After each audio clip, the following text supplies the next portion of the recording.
Painted application ધોરણ 6 થી 12ના વિદ્યાર્થીઓ માટે અપડેટ થઈ ચૂકી છે. આ એપ્લિકેશનમાં શું છે? બધા જ વિષયના વિડીયોઝ છે.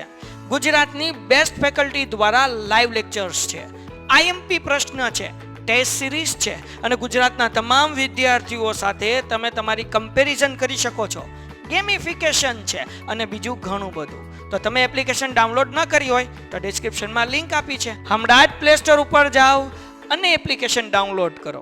ઘરે બેઠીને સરસ મજાનું ગુજરાતની જોરદાર ફેકલ્ટી સાથે ભણો, સારા માર્ક્સે પાસ થાઓ. હાલો ચાલો તો લેક્ચરની શરૂઆત કરીએ છીએ. બધાનું ધ્યાન અહીંયા આવવું જોઈએ.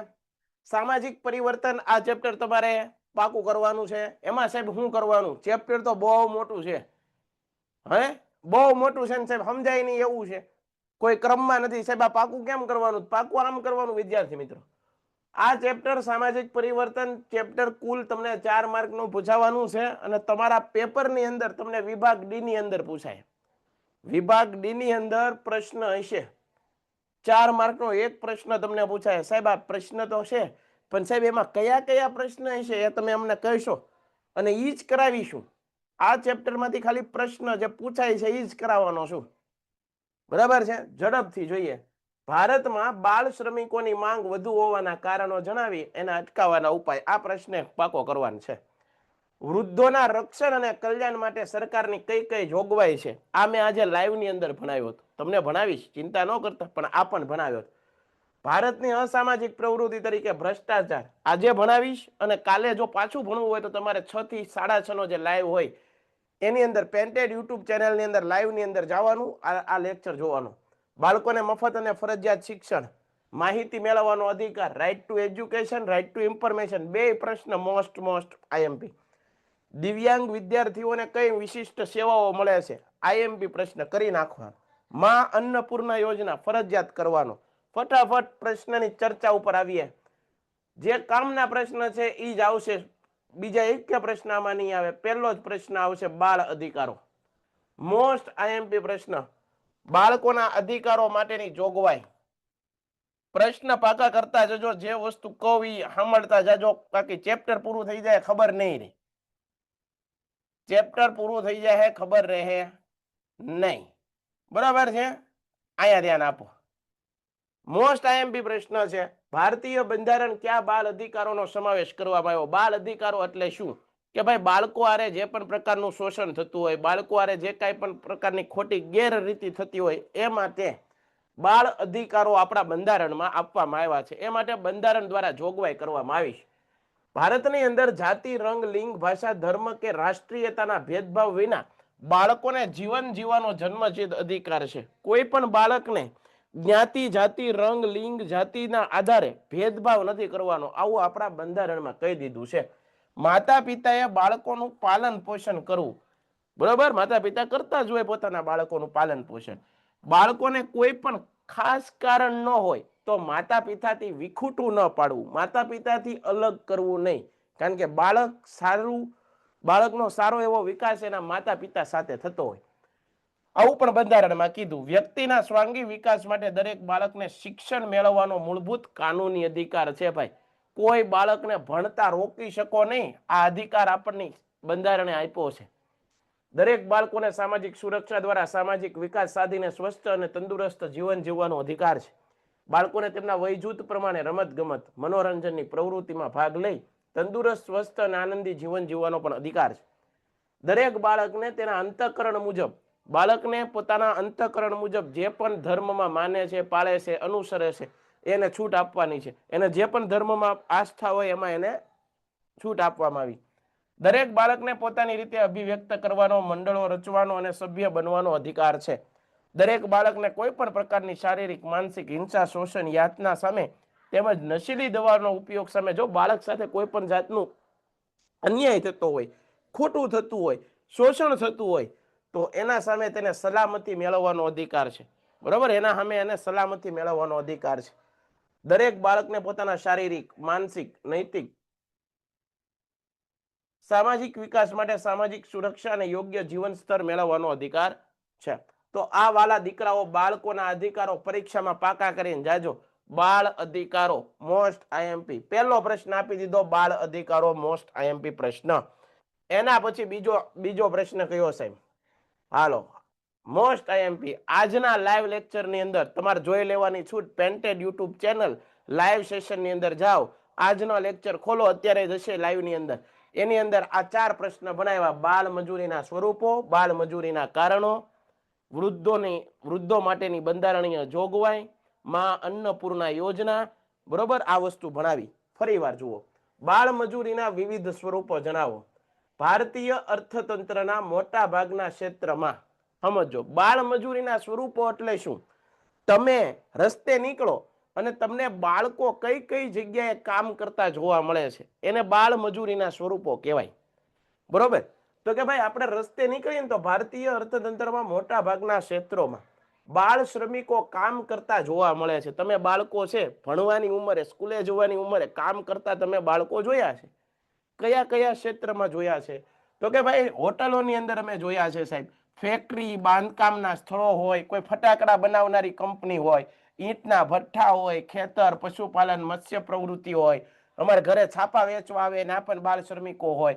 તદુપરાંત ઘર નોકર, ચાની લારી, હોટલ, ધાબામાં, ગેરેજોમાં લારી ખેંચવી, અખબાર વેચાણમાં, પ્લાસ્ટિક કે ભંગાર વીણવામાં, ભીખ માંગવા, રસ્તા પર સાફ સફાઈનું કામ કરવા માટે અમે બાળ મજૂરો જોયા છે. તો આ બધી જગ્યાએ તમે બાળ મજૂરો જુઓ. જો કારખાનામાં કામ કરે છે, લારી ખેંચે છે, ચાની કેટલીમાં, રસ્તે કચરો વીણે છે, તો આ બાળકોને ભણવું છે.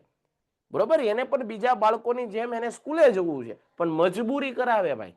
એને શોખ નો થતો હોય, એની ઈચ્છા ન હોય કે મારે ભીખ માંગવી છે, મજબૂરી કરાવે છે. માણસનો સમય એને બધું કરાવતો હોય છે. સમજણ પડે છે? તો યાદ રાખવાનું સાહેબ. આ તો સ્વરૂપોની વાત થઈ. બાળ મજૂરીના કારણો કહેશો તમે, કહી જ દઉં ને, શું કરવા ન કહું. ગરીબી બાળ મજૂરીનું મુખ્ય કારણ છે સાહેબ.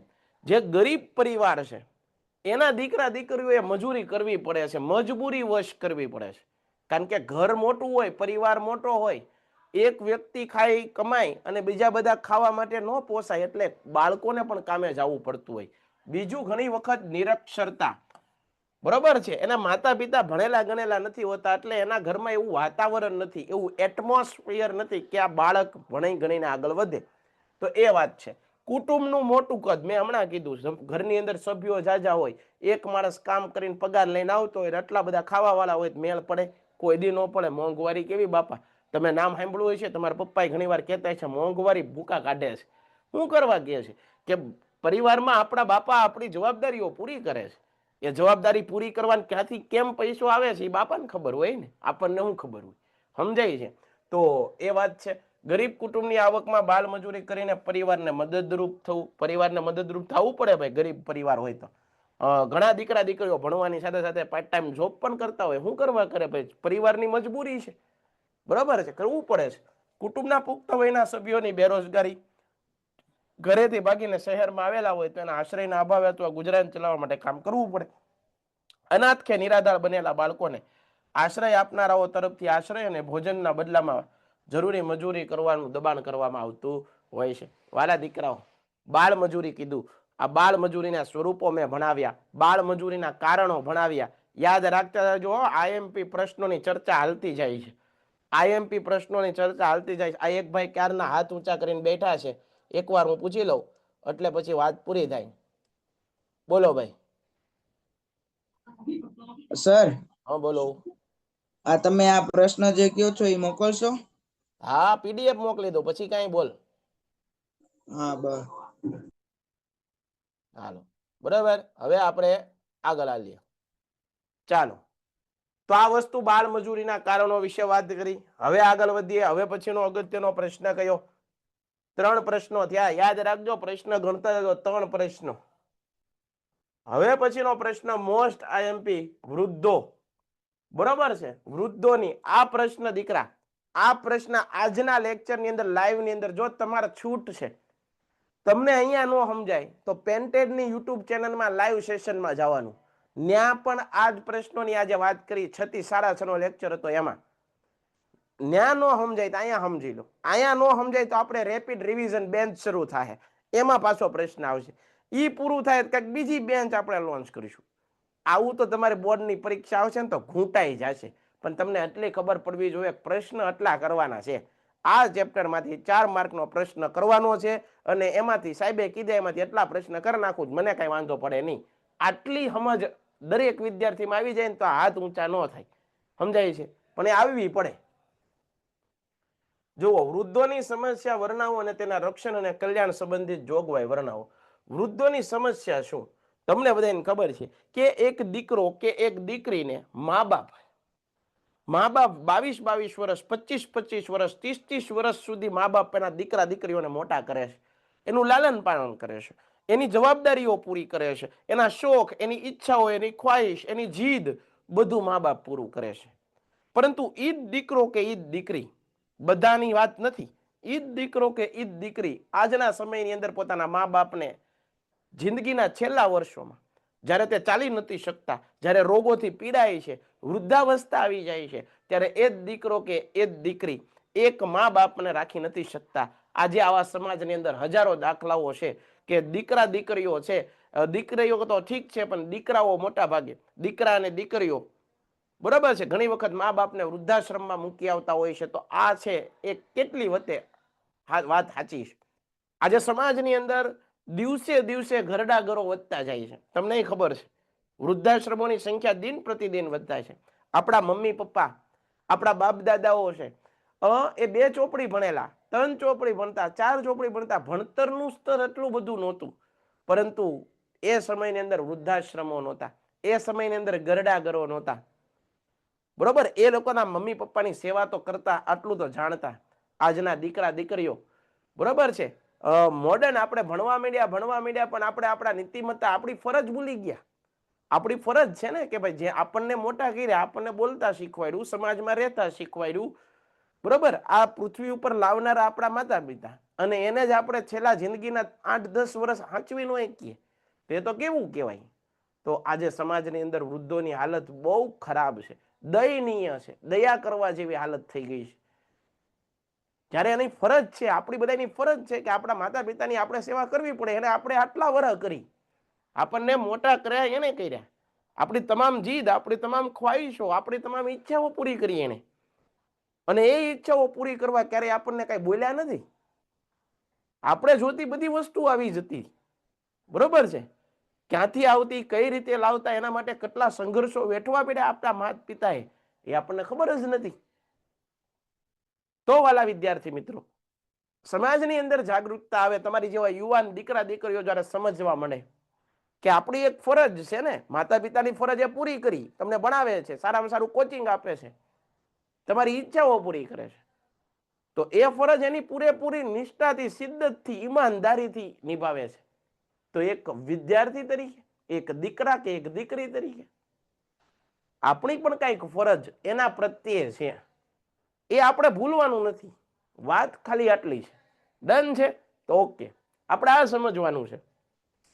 પાશ્ચાત્ય સંસ્કૃતિ, ભૌતિકવાદ, વિભક્ત કુટુંબમાં રહેવાની લાલસાના કારણે આજના સંતાનો, જો અહીંયા જ કીધું છે, હું નથી કહેતો, આજના સંતાનો વૃદ્ધ માતા પિતા પ્રત્યે પોતાની જે કૌટુંબિક જવાબદારી છે અને નૈતિક માનવ મૂલ્ય છે એ ભૂલી ગયા હોય એવું લાગે છે, બરોબર છે.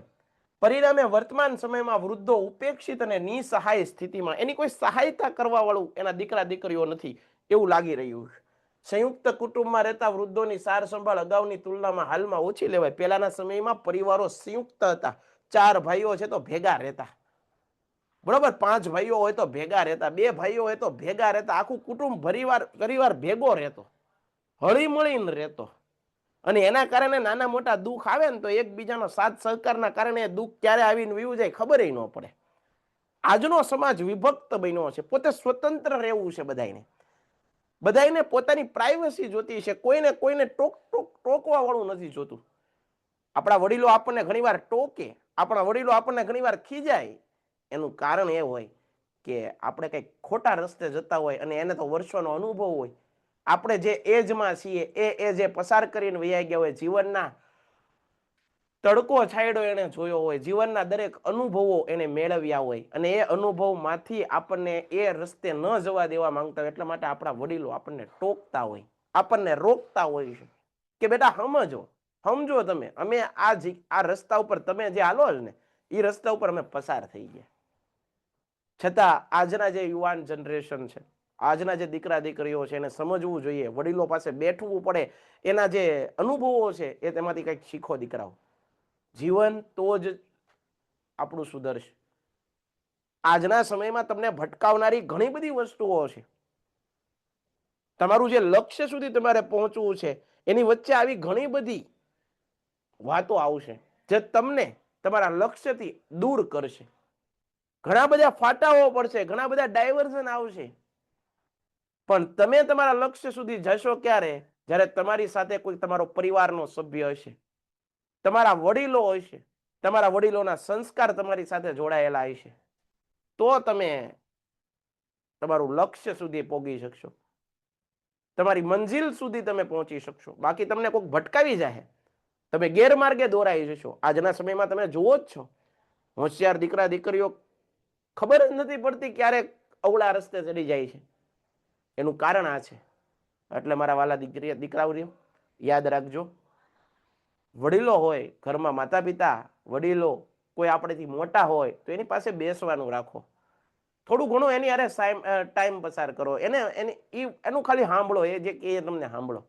તમારું જીવન ઘણું બધું સુધરશે. તમે ખોટા રસ્તે જતા અટકી જશો ને તમારું જીવન બદલાઈ જશે દીકરા. બરોબર છે?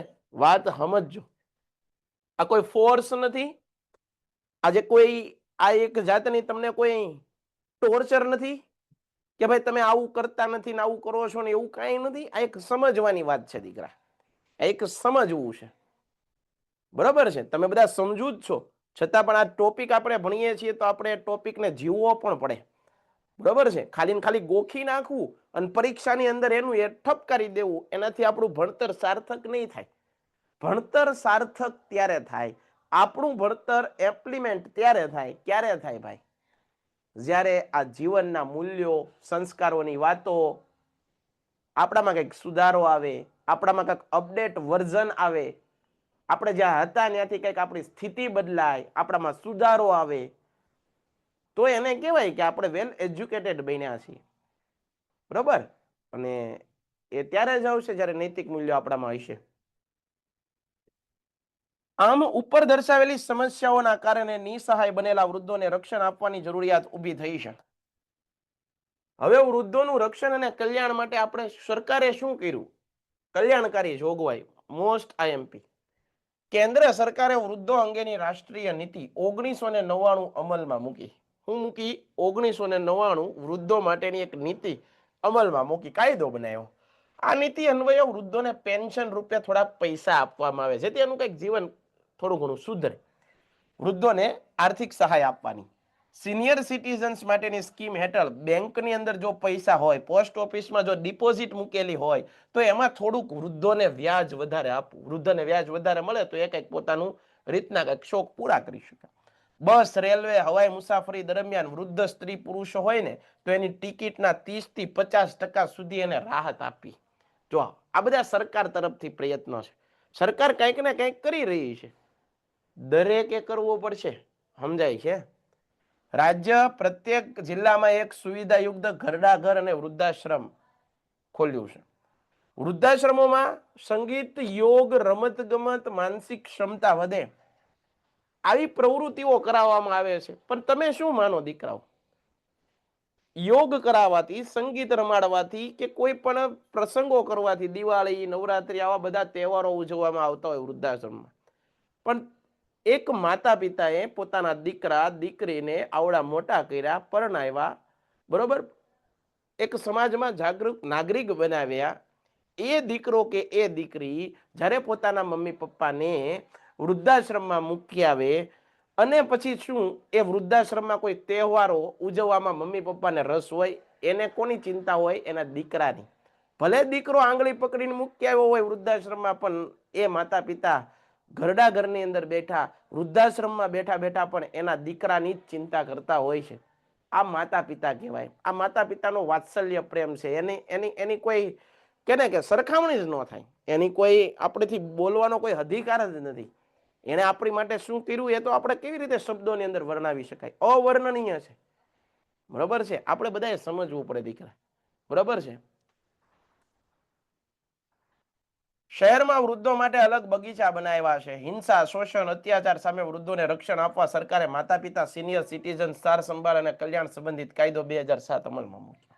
આ કાયદા અન્વયે વૃદ્ધોને પરેશાન કરતા તેના સંતાનો, જો તમે જો વૃદ્ધોને તમારા માતા પિતાને જો પરેશાન કરો તો પણ કોઈ સંતાનો વૃદ્ધો છે ફરિયાદ નથી કરતા, બિચારા એના દીકરા દીકરીઓ ઉપર ફરિયાદ નથી કરતા.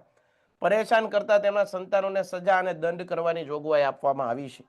વૃદ્ધોની સાર સંભાળ અને કાયદેસર જવાબદારી તેના કુટુંબીજનો સગા સંબંધીઓ પર લાદવામાં આવી છે. આથી વૃદ્ધો તેના સંતાનો પાસેથી ભરણ પોષણ મેળવવા માટે હકદાર બન્યા છે. કેન્દ્ર સરકારે વિશિષ્ટ યોગદાન બદલ વૃદ્ધોને સન્માનિત કરવાના કાર્યક્રમો પણ અમલમાં મૂક્યા. જો અહીંયા એક ફોટો આપેલો છે, એક વૃદ્ધા મહિલા છે, એને આપણા માનનીય વડાપ્રધાન દ્વારા એને સન્માનિત કરવામાં આવે છે, પ્રોત્સાહિત કરવામાં આવે છે, એને આશ્વાસન દેવામાં આવતું હોય છે. જુઓ તમે, તો આ તમે જોયું. તો આ વૃદ્ધો માટેની જે કલ્યાણકારી યોજના છે એના વિશેની વાત થઈ. આ વધારાનું એક કારણ છે. આ પ્રશ્ન કાલે હું લાઈવ ની અંદર પણ પાછો ભણાવવાનો છું. જે વિદ્યાર્થીઓને અહીંયા ન સમજાય એ 6 થી 6:30 ના લેક્ચરમાં આવી જાજો, બરાબર? એ લોકો 6 થી 6:30 ના લેક્ચરમાં આવી જશો એટલે આ મળી જશે. અને વાત રહી પીડીએફ ની, તમારા ધોરણ 10 ના ગ્રુપની અંદર આ પીડીએફ ઓલરેડી આજે 6 વાગે મેં મૂકી દીધી છે. 6 વાગે નહીં, 5 વાગે મેં મૂકી દીધી છે, બરાબર? એટલે આ પીડીએફ હવે નહીં આવે, આજે જ મૂકી દીધી છે મેં. ચાલો અહીંયા ધ્યાન આપો. ભ્રષ્ટાચાર એ ભાવ વધારાનું એક કારણ છે. શા માટે? ભ્રષ્ટાચાર કાળા નાણાંનું સર્જન કરે છે, બ્લેક મની. કારણ કે ભ્રષ્ટાચારથી જે રૂપિયો આવે છે એ હરામનો પૈસો છે, બરોબર? એ ખોટા રસ્તે આવેલો પૈસો છે, તો એને કહેવાય બ્લેક મની.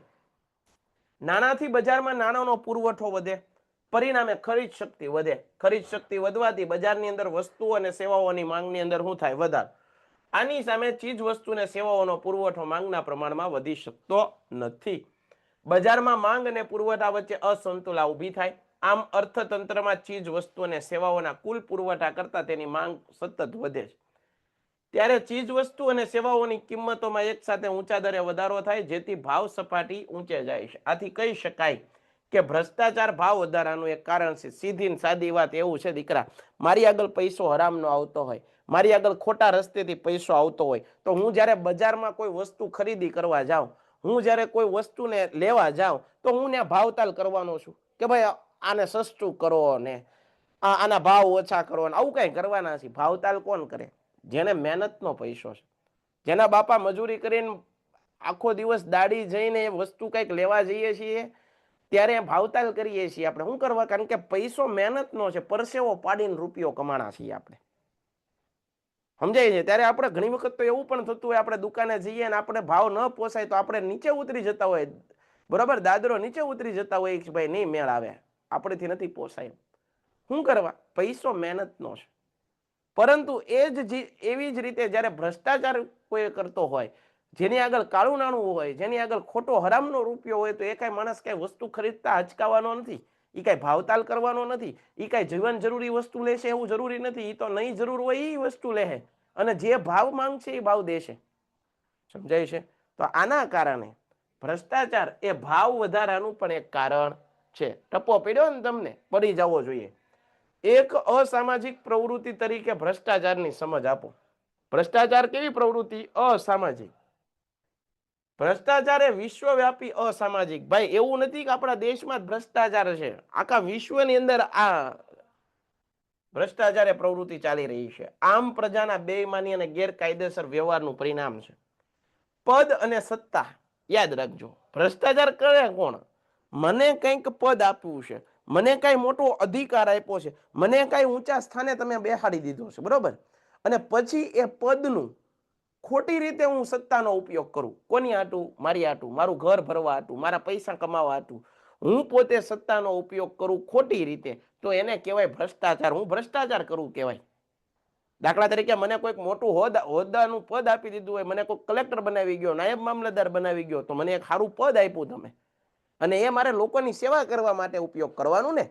અને એના બદલે હું મારા ઘરનું જ ખાલી હાજુ કરું, મારું જ ખાલી કરું હું, અને બીજા આગળથી રિશ્વત લઉં, ભેટ સોગાતો લઉં, અને પછી મારું ઘર ભરું, તો એ મેં પદનો ખોટો ઉપયોગ કર્યો કહેવાય અને એને ભ્રષ્ટાચાર કર્યો કહેવાય. ટપો પર્યો દીકરા, સમજાઈ જવું જોઈએ.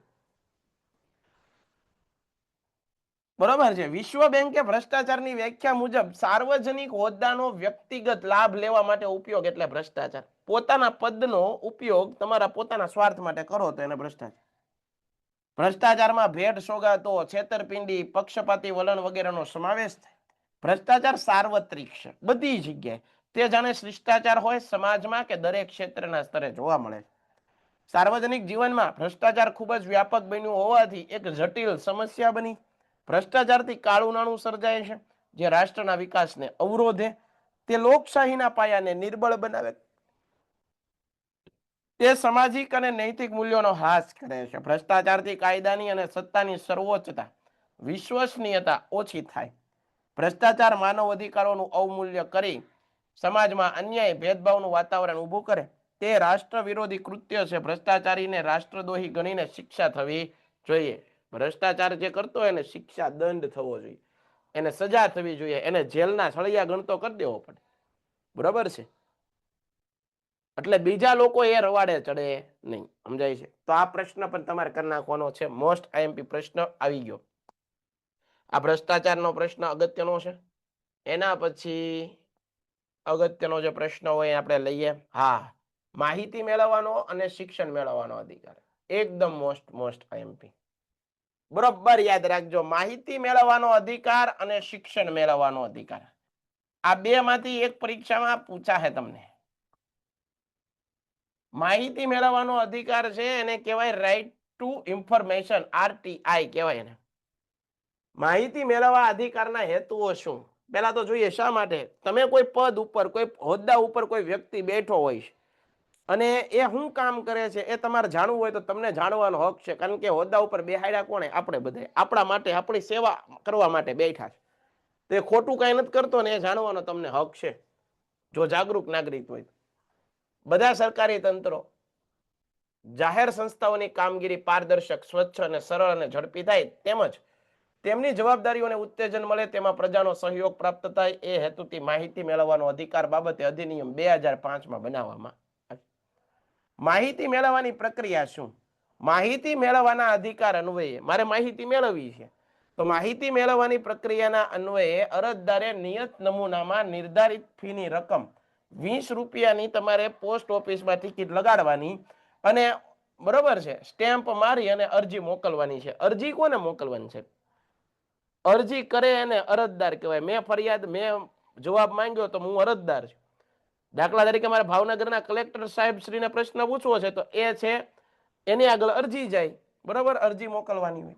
અરજી સ્વ હસ્તાક્ષર. અરજી કઈ રીતે લખવાની? પોતાના હાથે હારા અક્ષર હોય વ્યવસ્થિત તો લખી નાખો. ટાઈપ કરીને કાગળમાં લખો અથવા ઈમેલ દ્વારા પણ જે વિભાગ હોય એને મોકલી શકો. ગરીબી રેખા હેઠળના અરજદારે ફીની રકમ અને અન્ય કોઈ ખર્ચ ભોગવવાનો નથી. જે 20 રૂપિયા દેવા પડે એ બીજી જનરલ કાસ્ટને, ઓલા ગરીબી રેખા નીચે જીવતા હોય એ લોકો નથી દેવાના.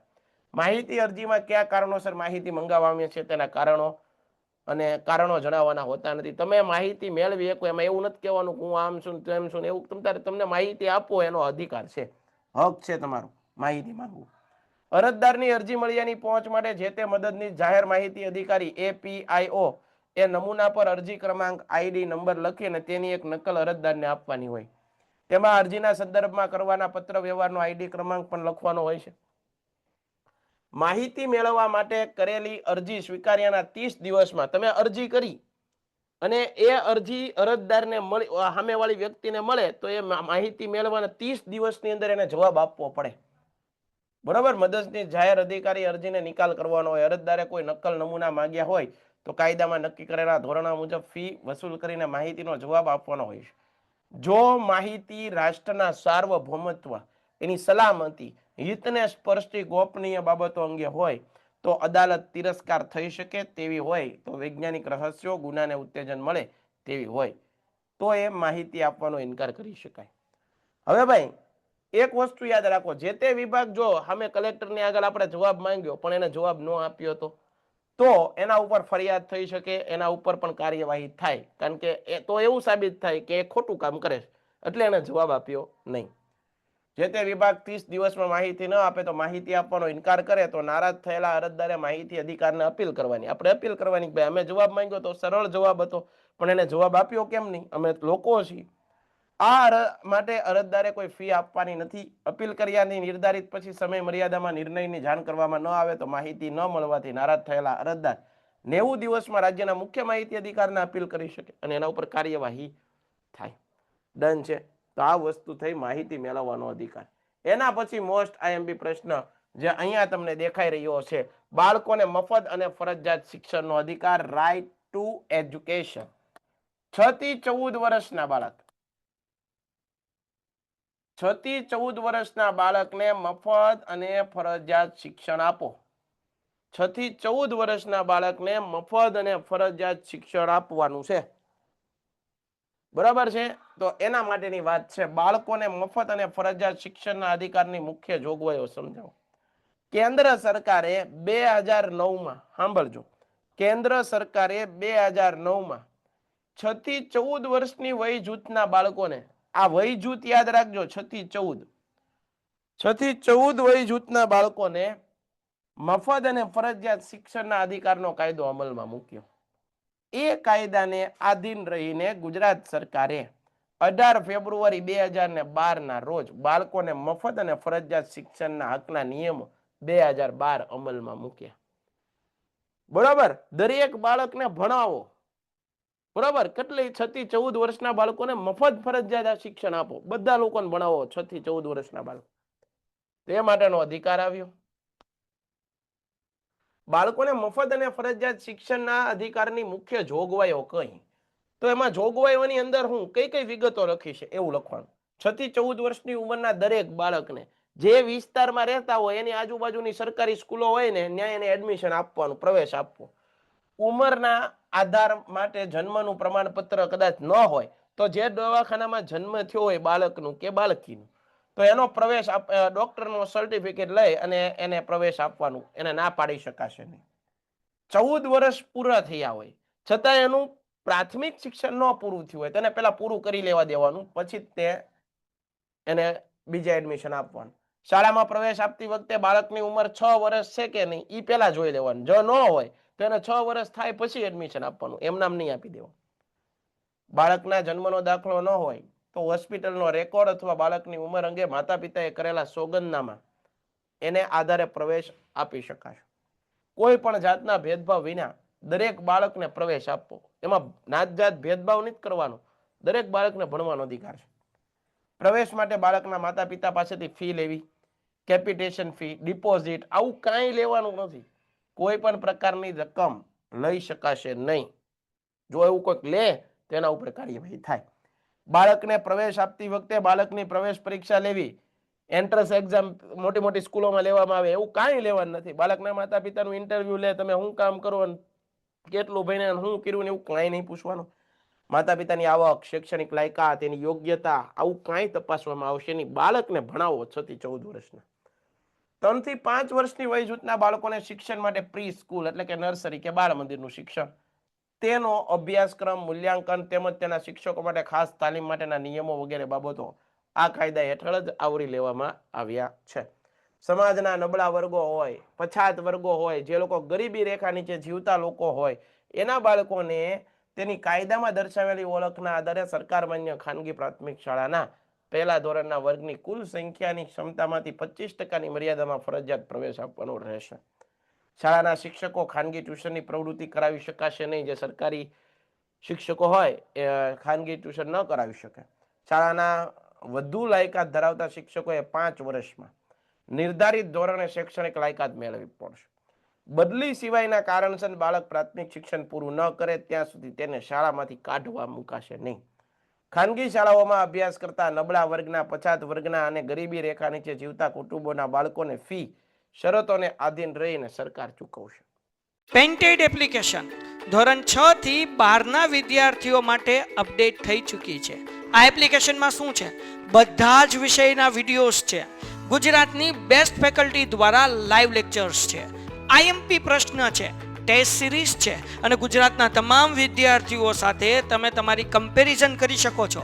ગેમિફિકેશન છે અને બીજું ઘણું બધું. તો તમે એપ્લિકેશન ડાઉનલોડ ન કરી હોય તો ડિસ્ક્રિપ્શનમાં લિંક આપી છે. હમણાં જ પ્લે સ્ટોર ઉપર જાઓ અને એપ્લિકેશન ડાઉનલોડ કરો.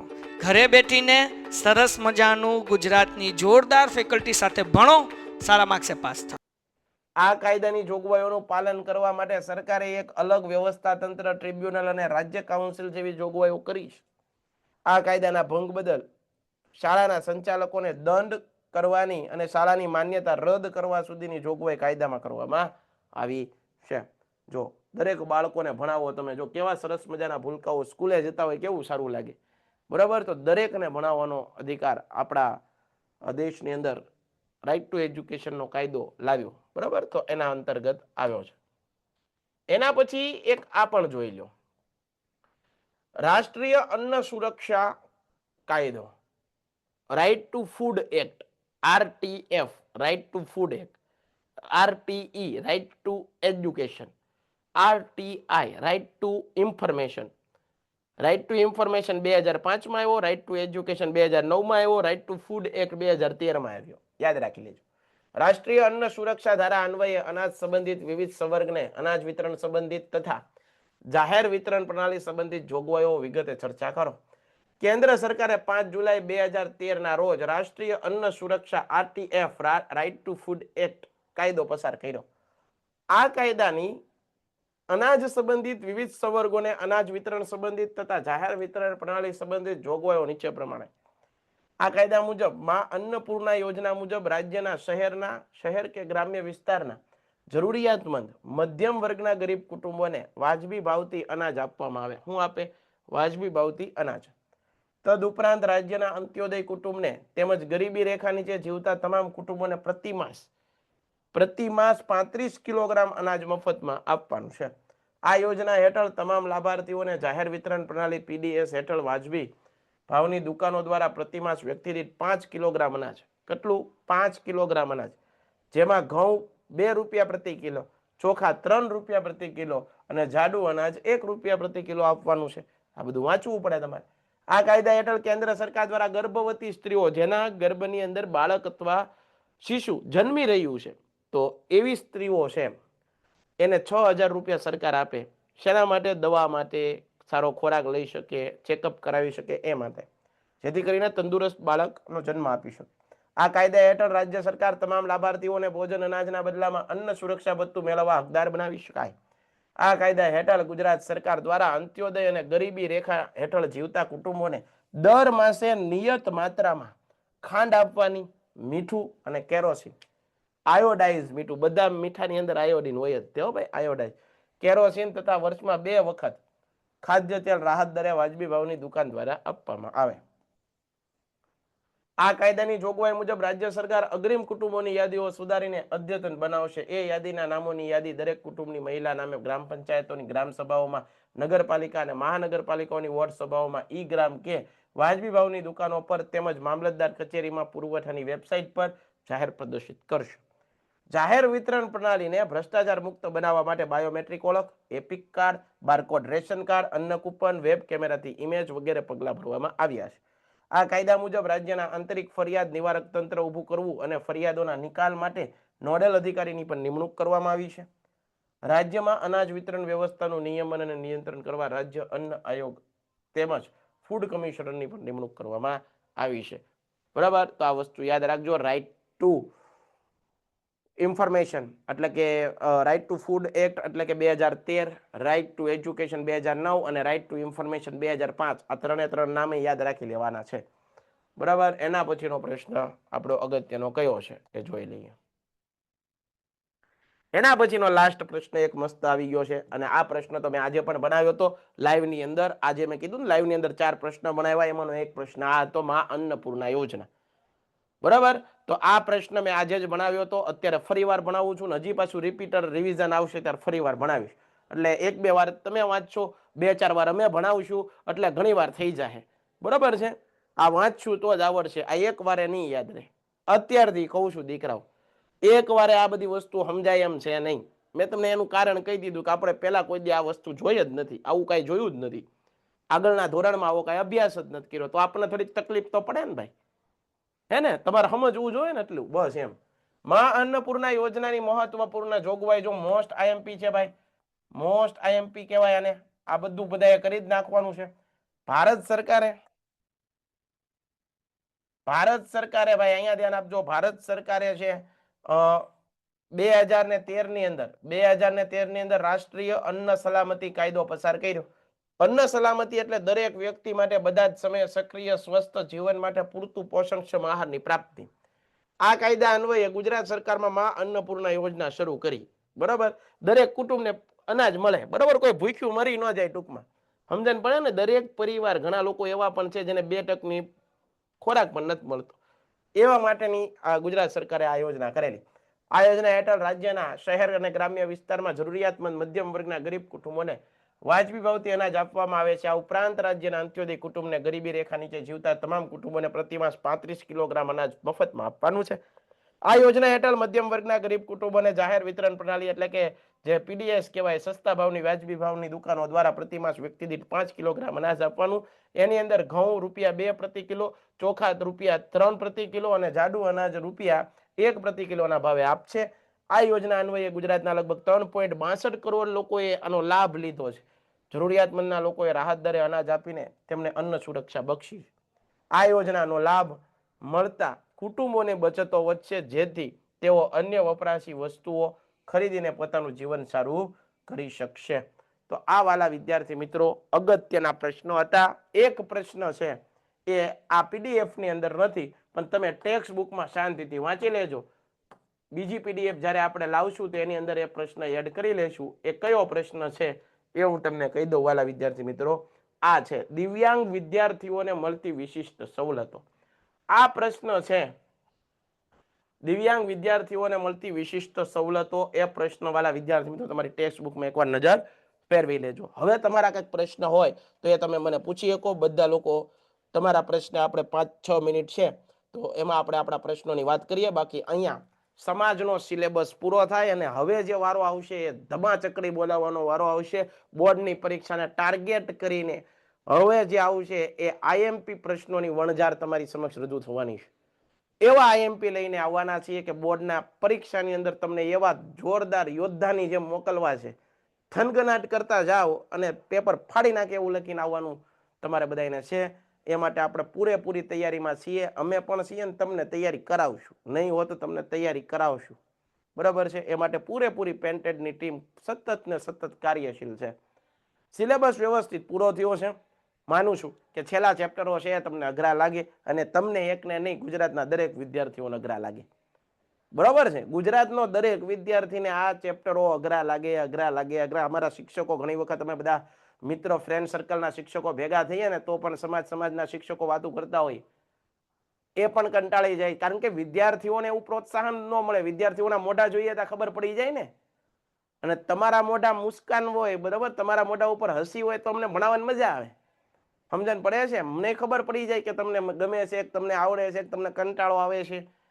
બરાબર. હવે આ 21મું ચેપ્ટર છે, એક તમને પેજ ભણાવવા રહું તો કેટલા દિવસ થઈ જાય અને એમાંથી પાછું કઈ આપણને ઇનપુટ ન મળે નહીં કાંઈ. સમજાય નહીં એમ. એના કરતા આપણે બેસ્ટ એ છે કે તમે 8 થી 10 પ્રશ્નો આમાંથી સિલેક્ટ કરી લ્યો અને એ 8 થી 10 પ્રશ્નો જ વાંચ્યા રાખો. તમે બોર્ડની પરીક્ષા આવે ત્યાં લગન 8-10 વખત એ પ્રશ્ન વાંચી લ્યો. અરે મારા વિદ્યાર્થી મિત્રો, હું છાતી ઠોકીને કહી દઉં છું, તમે 8-10 પ્રશ્નો વાંચ્યા હોય ને એમાંથી 3-4 પ્રશ્નો તમને બેઠા ગોખાય છે. બોલો, પૂરા ન ગોખાય, અડધા તો ગોખાઈ જાય કે ન ગોખાય. ટપો પડે છે તો થોડુંક સમજજો તમે. હવે જે કાર્યવાહી થાય ને બધી આઈએમપી ડાયરેક્ટ બોર્ડની પરીક્ષાને ટાર્ગેટ કરવાનું છે. ડાયરેક્ટ એની અંદર તમારી આ જે સ્કૂલની અંદર બીજી પરીક્ષા આવી જાય. કારણ કે ફૂલ ટાઈમ સિલેબસ પૂરો. બરાબર છે. નકશાઓ મને યાદ છે. ઘણા વિદ્યાર્થી એમ કે સાહેબ આટલો સિલેબસ જોરદાર પૂરો કર્યો પણ નકશામાં કઈ હારા સાહેબ સંભાળતા નથી. બધું યાદ છે. તમારી કરતા ચિંતા મને છે, સમજજો તમે. બરાબર. કારણ કે હું ખાલી તમને એપ્લિકેશનમાં નથી ભણાવતો. કેટલી બધી જગ્યાએ આખા દિવસ એકલું સમજ. છેલ્લું તો આ છે ભાઈ, જુઓ આ છે જે લોકો માં અન્નપૂર્ણા યોજના અંતર્ગત જે ગરીબ કુટુંબ હોય, જે પરિવાર હોય, એને ઓછા વ્યાજબી ભાવે સરકાર દુકાનો ખોલે અને એ દુકાનની અંદર જે ગરીબ પરિવાર હોય, બીપીએલ ધારકો હોય, પછાત વર્ગના લોકો હોય, જે પોસાય એમ ન હોય એવા વ્યક્તિઓને દરેક માસે દર મહિને વ્યક્તિ દીઠ 5 કિલો અનાજ આપે. કેટલું? 5 કિલો. આ 5 કિલો અનાજના ભાવ પાછા આવા છે. 2 રૂપિયા પ્રતિ કિલો ઘઉં આપશે તમને. ઘઉં લેવો હોય તો 2 રૂપિયા કિલો મળશે તમને, તો આ ઓછા ભાવ કહેવાય. ચોખા લેવો હોય તો 3 રૂપિયા કિલો મળશે તમને, અને જાડું અનાજ 1 રૂપિયા પ્રતિ કિલો. આટલી વસ્તુ સમજાણી. આ યોજના અન્વયે ગુજરાતના 3.62 કરોડ લોકો રાહત દરે અનાજ આપી ને અન્ન સુરક્ષા બક્ષી. એનો મતલબ ગુજરાતના 3.62 કરોડ લોકોએ આ યોજનાનો લાભ લીધો અને અનાજ મેળવ્યું. બરોબર, તો ફાયદો થયો. આ યોજનાનો લાભ મેળવતા કુટુંબોની બચત વધશે. બચત શું કરવા વધે? કારણ કે ઓછા ભાવે અનાજ મળે તો ઘરમાં કાંઈક પૈસા વધે કે નહીં, નકર તો ઓલું હું મોંઘવારીના કારણે પૈસો બધો વયો જાય, જેથી તેઓ અન્ય વપરાશી વસ્તુ અને બીજી જરૂરી વસ્તુ હોય એ ખરીદી શકશે અને પોતાનું જીવન ધોરણ સારું બનાવશે. વાલા વિદ્યાર્થી મિત્રો, આજનો આ જે કાર્યક્રમ છે એ આપણે સંપૂર્ણતઃ સમાજ વિષય ધોરણ 10 એનો સિલેબસ આજે આપણે અહીંયા પૂરો કરીએ છીએ. બરોબર છે? ટાઈમ ટુ ટાઈમ આપણે સિલેબસ વ્યવસ્થિત રીતે પૂરો કર્યો છે. હજી પણ આપણે છોડવાનું નથી, પણ આપતો પહેલો રાઉન્ડ પૂરો થયો. બરોબર છે? પ્રેક્ટિસ પહેલો રાઉન્ડ પૂરો થયો. હજી તો બેટિંગ કરવાની છે. હજી તો છેલ્લે 2020 ની જેમ રમવાનું છે. આ તો આપણે ટેસ્ટની જેમ રમતા હતા. ટેસ્ટની અંદર શાંતિથી બેટિંગ કરતા હતા. હજી વન ડે રમશું. વન ડે રમી અને છેલ્લે તો ભાઈ આપણે 2020 રમવાની, અને છેલ્લે આપણે 5 ઓવરની મેચ રમવાની છે. એ ક્યારે? બોર્ડની પરીક્ષાના દિવસે. બરોબર છે? ભૂકા કાઢશું. તો ફરી પાછા મળશું. ત્યાં સુધી દરેક વિદ્યાર્થી મિત્રોને જય હિન્દ, જય ભારત. ધન્યવાદ. પેન્ટેડ એપ્લિકેશન ધોરણ 6 થી 12ના વિદ્યાર્થીઓ માટે અપડેટ થઈ ચૂકી છે. આ એપ્લિકેશનમાં શું છે? બધા જ વિષયના વિડીયોઝ છે. ગુજરાતની બેસ્ટ ફેકલ્ટી દ્વારા લાઈવ લેક્ચર્સ છે. આઈએમપી પ્રશ્ન છે, ટેસ્ટ સિરીઝ છે, અને ગુજરાતના તમામ વિદ્યાર્થીઓ સાથે તમે તમારી કમ્પેરિઝન કરી શકો છો. ગેમિફિકેશન છે અને બીજું ઘણું બધું. તો તમે એપ્લિકેશન ડાઉનલોડ ન કરી હોય તો ડિસ્ક્રિપ્શનમાં લિંક આપી છે. હમણાં જ પ્લે સ્ટોર ઉપર જાઓ અને એપ્લિકેશન ડાઉનલોડ કરો. ઘરે બેઠીને સરસ મજાનું ગુજરાતની જોરદાર ફેકલ્ટી સાથે ભણો, સારા માર્ક્સે પાસ થાઓ.